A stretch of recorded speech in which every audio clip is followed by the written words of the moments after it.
உங்கள் சீடர்களில் சக்தி வாய்ந்தவன் நான் மட்டுமே. அதோடு இந்த மரபின் சரியான வாரிசாக நான் மட்டுமே இருப்பேன்.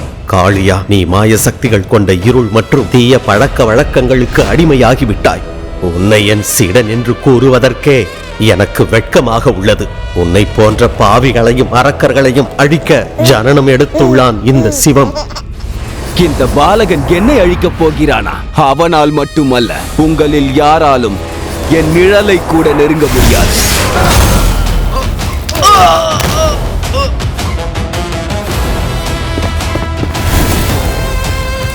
காளியா, குருஜியிடம் நெருங்கி வராதே. குருஜி மட்டுமல்ல, உங்களில் யார் என்னை நெருங்கினாலும் இதுதான் முடிவு.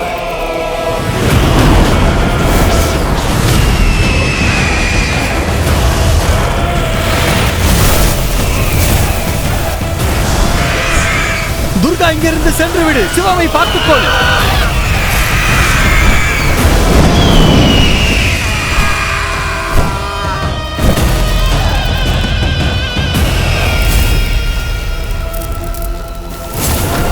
நான் உனக்கு சாபமிடுகிறேன் காளியா.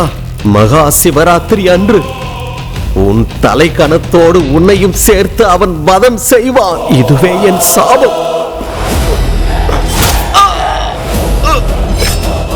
துர்காவையும் அவள் சிசுவையும் எங்கு மறைந்திருந்தாலும் என்னால் தான் அவர்களுக்கு மரணம் சம்பவிக்கும்.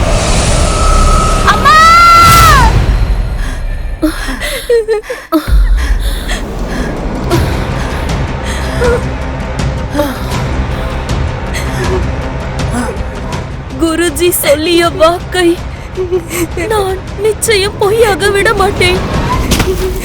அம்மா, அம்மா, அம்மா.